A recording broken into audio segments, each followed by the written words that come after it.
It's the new buzzword, the new craze. But you ever stopped to ask yourself, what is consciousness? Stay tuned and we'll explore it together.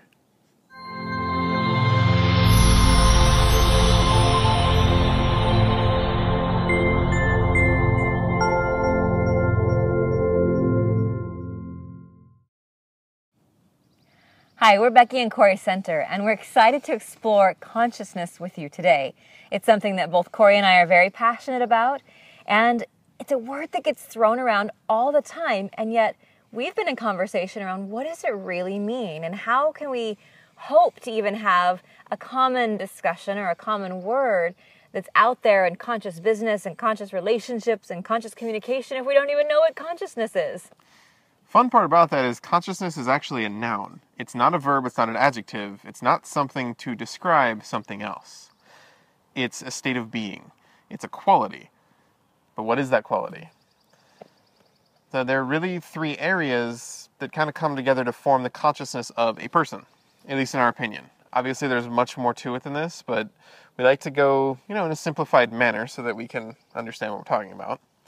And that's really getting the mind, the body, and the spirit in alignment so that you can build your consciousness from there.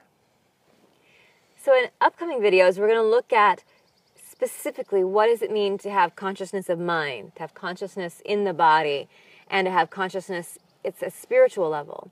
But today we want to give you kind of an overview of what these are, as well as why we might even want to know all of these definitions in the first place. So I broke down consciousness the other day. I literally went and wrote a philosophical paper. For fun, yes, that happens. I am the crazy writer, artist guy that does that. The definition that I came up with is consciousness is eternal, balanced presence with unlimited comprehension and the governing of one's own awareness. That all comes from the three consciousnesses that we've talked about already, the mind, body, spirit, and it combines them all. What does that actually mean for you? That means being able to be present, being able to be in your body and really feel whatever you're feeling, be able to direct your awareness and focus where you need to focus, and be able to comprehend things that are beyond normal understanding, that are beyond the mind, that are beyond the body. And so we want to be in dialogue with you is what is consciousness to you? This is a word that gets thrown around so much. So imagine if you're here watching this, that there's some interest in consciousness that you have as well. And so we want to create that dialogue instead of just assuming that we all know what we're talking about when we say, yeah, we really want a conscious partner, or we really want to be involved in conscious business practices. So we want to engage in dialogue so that we can be on the same page. And that is going to mean you need to get curious. We've talked about that before in other videos. Being curious leads you into the space where you can discover something new. And approaching anything with curiosity, you're going to learn more. It doesn't mean you have to believe everything. And we're not standing here telling you, just accept this. Go on blind faith. Don't do that.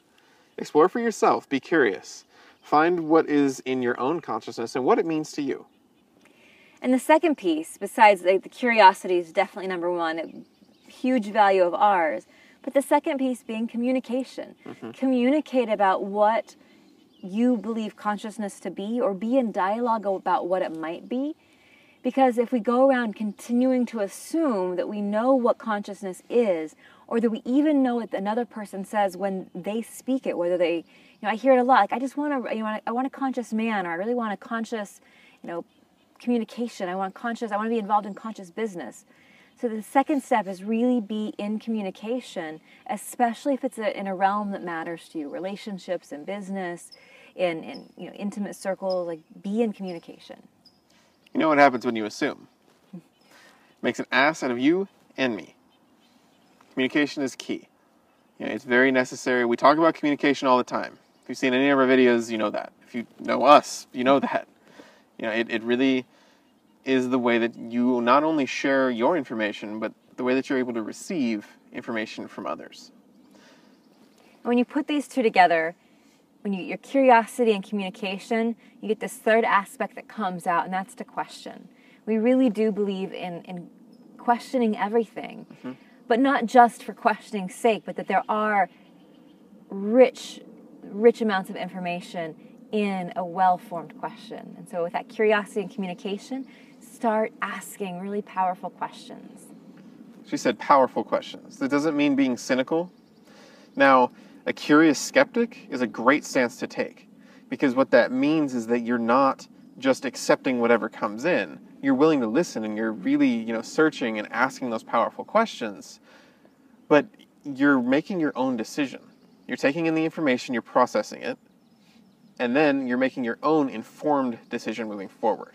And on the flip side, that doesn't mean to just reject everything right away, No. too. It's like one of the kind of qualities of an enlightened mind, that a definition that came to me one time, was to be able to hold a belief that you don't agree with at all, and or don't even know, to be able to just hold it and consider it and be able to look at it in many different ways. And that's part of this triad of curiosity and communication and questioning, is that you can hold another belief and start to see what's there.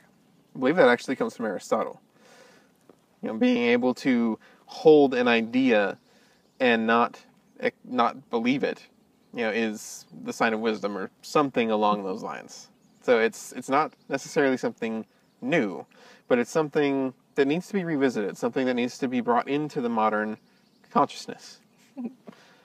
So stay tuned for more. We're going to go deeper into consciousness of mind, of body, and of spirit, and see what happens when we start aligning and integrating all three of these. Definite magic is in the store for you. So if you like what you see, hit the like button. And we are going to be here to talk about mind, body, and spirit soon. So stay tuned. See you guys next time.